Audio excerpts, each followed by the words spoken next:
Have you ever felt that empty ache when the person who once made you believe love was real walked away without a second thought? Maybe you've asked yourself, will they ever come back? Do they miss me? Will they ever regret what they did?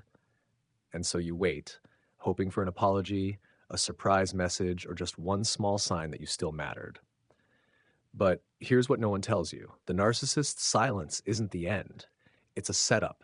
They don't leave to let you go. They leave to return at your weakest moment, pulling you back in as if they never shattered your soul in the first place.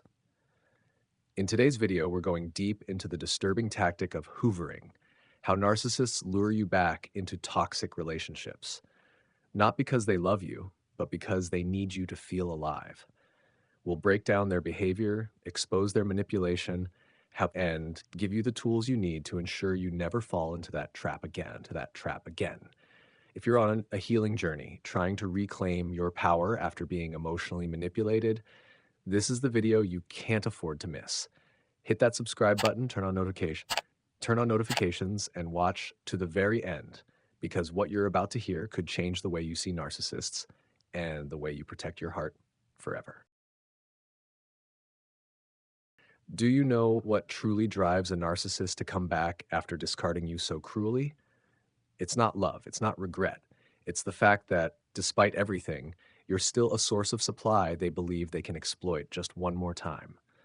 When a healthy person ends a relationship, they grieve and eventually move on. But for the narcissist, a breakup is never final. It's just an intermission, a pause before they try to suck you back in, what we call the Hoover, cloaked in sweet phrases like, "I still miss you," "I wish we could start over," or "I've changed."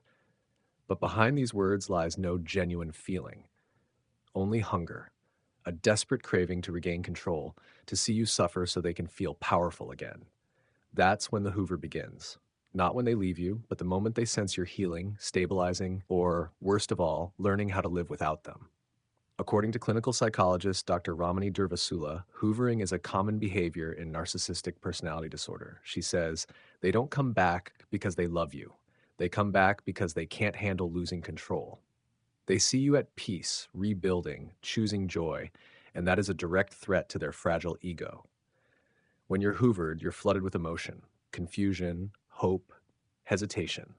That's exactly what they want. They don't need you to love them again. They just need you to hesitate, to reply to one message, to crack the door open an inch, because that's all they need to walk right back in, not to heal, but to resume the cycle of emotional destruction. Here's the truth you must confront. Hoovering is not proof of love. It's proof of addiction, to power, to supply, to control. Every time you give in, you're not offering kindness.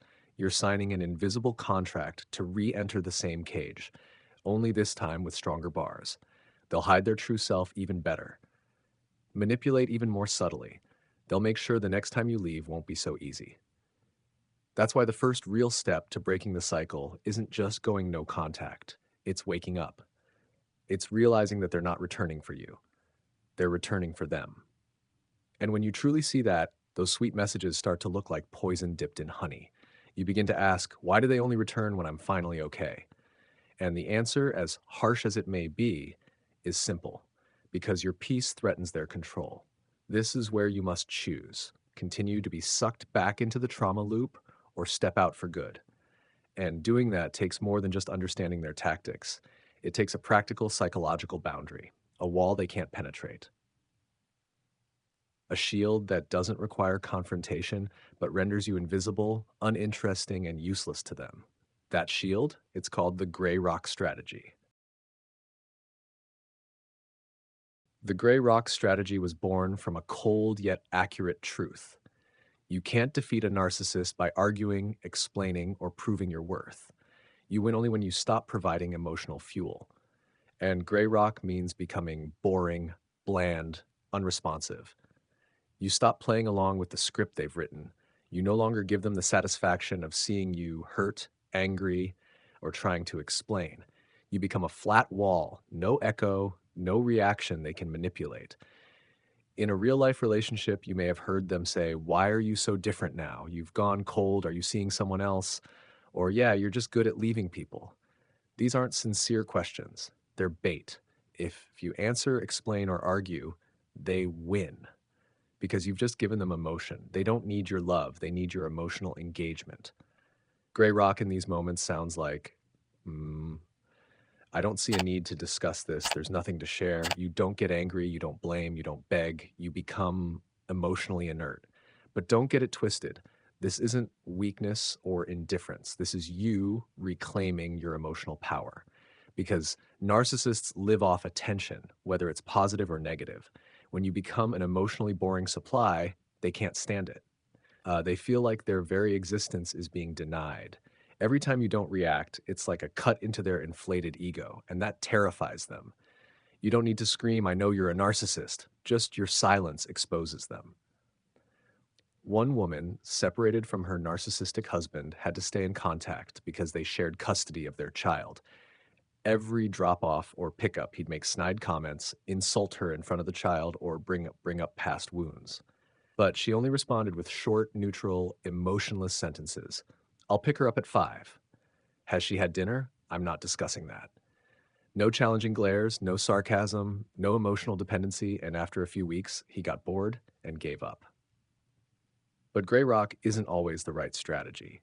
It only works when you're not financially, legally, or physically dependent on the narcissist. If you're still living with them or they have violent tendencies, you need safer strategies, possibly with professional support or a clear exit plan. Dr. Ramani Durvasula, a leading psychologist on narcissism, once said, "Gray rock isn't about lacking emotion, it's about self-protection.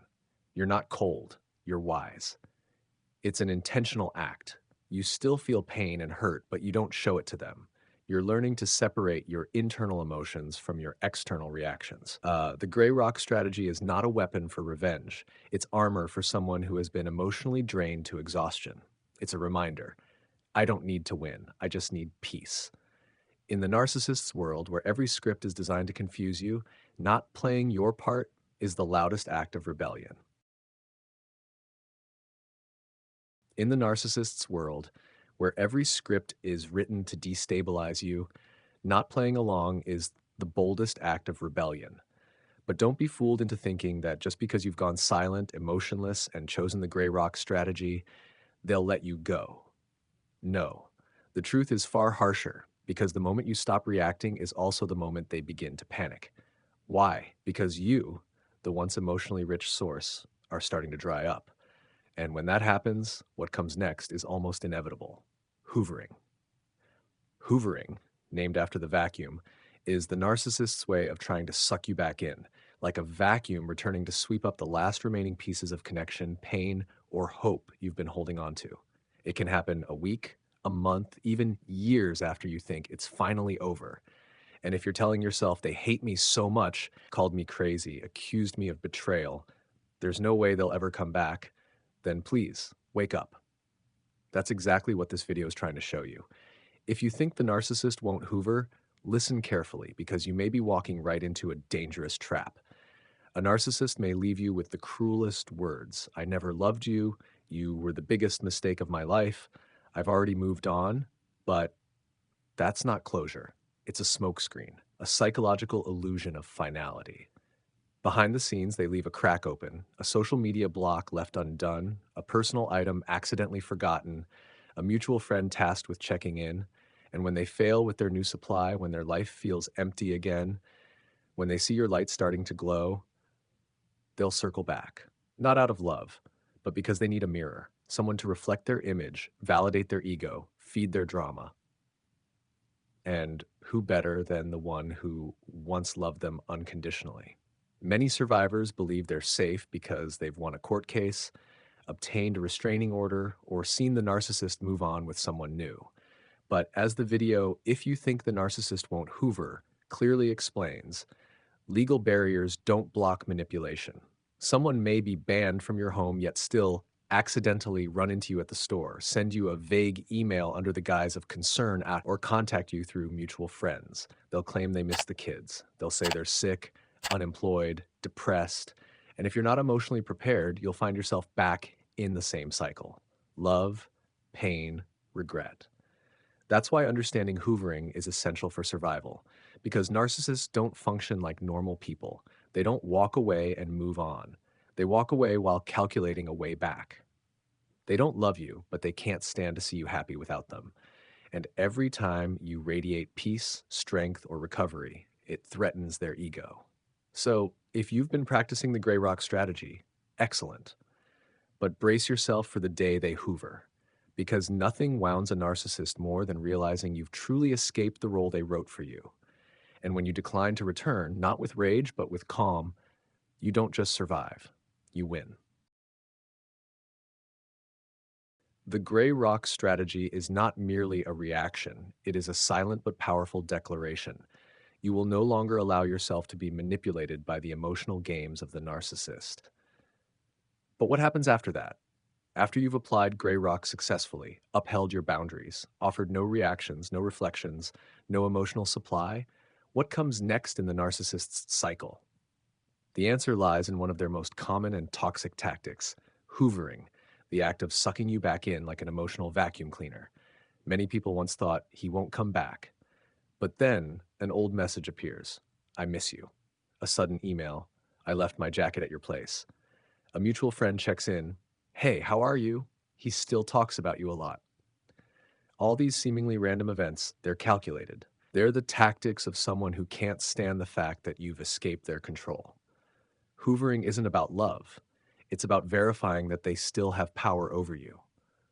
When they see you no longer react, no longer hurt, they panic. Your silence screams in their mind, why doesn't she need me anymore? And so the hoovering begins. But hoovering isn't just a late night call. It comes in many forms, from quiet gestures like watching your stories from afar to dramatic stunts like showing up at your door pretending to be heartbroken or in an accident. Sometimes they use others to get to you, proxy hoovering, or they bait you with guilt. I'm not doing well. No one cares about me. If you're not mentally prepared, you may fall into the trap because hoovering strikes at your most vulnerable parts, old memories, lingering love, the desire to be understood.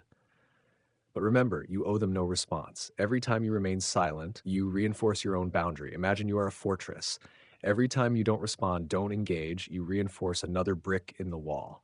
The narcissist can't get in unless you open the gate. And sometimes hoovering is just a way for them to test whether you're still holding the key. If you've ever asked yourself, why do they keep coming back after everything? Know this. It's not love. It's a strategy. It's their nature. And the calmer, more unshaken you become in the face of these hoovering attempts, the closer you move to true freedom. We'll continue to explore the different types of hoovering in detail, how to recognize them, how to shut them down, and most importantly, how to protect your inner strength on your path to healing from narcissistic abuse. Hoovering is not just a manipulative tactic, it is a clear manifestation of the narcissist's internal panic. When you stay silent, unresponsive, and no longer mirror their emotions, you touch the deepest fear within them, invisibility. Narcissists cannot exist independently. They exist through the attention of others. When you stop offering validation, praise, or even anger, they feel as though they are fading from existence. The obsession with losing control makes it impossible for the narcissist to accept losing you. But in reality, what they miss isn't you. It's the role you played in their script. When you no longer react, they lose the stage they used to perform on. That's when they begin to hoover, not to rekindle love, but to resurrect that stage. This explains why many who leave toxic relationships are haunted by sudden, sweet messages, not because they contain love, but because they resurrect the memory of once being valuable in their eyes. Hoovering may appear affectionate, but behind it lies psychological chaos. In psychological terms, this behavior mirrors a panic reaction in someone who's losing control, especially when confronting a target they believed was dependent. Many narcissists don't realize you've changed, that you now see through their game. They still believe their old tricks might spark old emotions. When those tactics fail, they may turn cold, angry, or play the victim to gain your sympathy. The irony is that your silence causes the greatest storm within them. Without your voice, they are left alone with themselves. Without your reaction, they have no one to blame. And without you playing the healer, they have no one to fill their emptiness. Understanding this psychology helps you realize hoovering is not a sign of affection, it is proof that you've reclaimed control. And the most powerful thing you can do isn't to respond or even reject, it's to stay silent with a heart that has healed.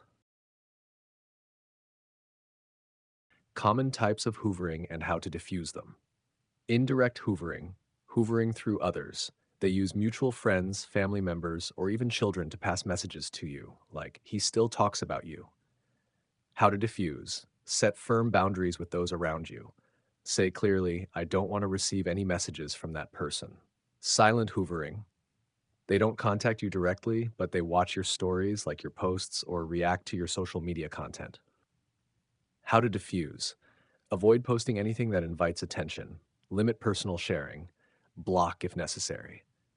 Emotional hoovering, take affection. Messages like, I miss you, I feel incomplete without you, or no one understands me like you do. How to diffuse? Don't reply, don't explain, don't react. Dramatic hoovering. They call you at midnight pretending to be in an accident, deeply depressed, or facing some major crisis. How to diffuse. Verify the information through a third party if you're concerned. Absolutely do not get emotionally involved. Guilt hoovering. They emphasize their pain and blame you for abandoning them, e.g., I don't want to live anymore. How to diffuse. Remember, you are not responsible for their emotions. If there are signs of danger, alert a professional. Victim hoovering, they play the victim, claim their life has fallen apart since you left. How to diffuse. Focus on their actions, not their words. Don't let emotions mislead you. Rage hoovering.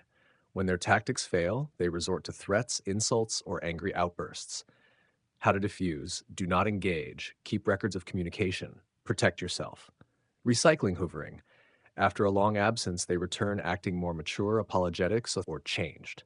How to diffuse. Remember the past. Don't let a new mask cover the same old behavior. The key to disarming hoovering is this. Recognize. Do not react. Hold your boundaries. When you stop giving them what they crave, your emotional response, they no longer have a reason to keep coming back. You don't have to scream to be heard. In the emotionally chaotic world a narcissist creates, your steady silence is the loudest declaration of all. I've awakened. I've seen the truth, and I'm walking away, not because I'm weak, but because I'm strong enough to protect my peace. Hoovering is just a chapter from the old book, a desperate attempt by the narcissist to rewrite pages that have already burned. But you, the one reading this, are the author of a new story. One no longer written with fear, but with self-respect, clarity, and healing. If you're on this journey, keep going. Don't look back just because of sweet words recycled from the past. Don't fall for tricks dressed up as affection. Trust your intuition. Trust the path you're walking. Because on the other side of silence is freedom. Don't forget to subscribe so you won't miss powerful insights that help you see the truth, hold your boundaries, and fully recover from the narcissistic spiral.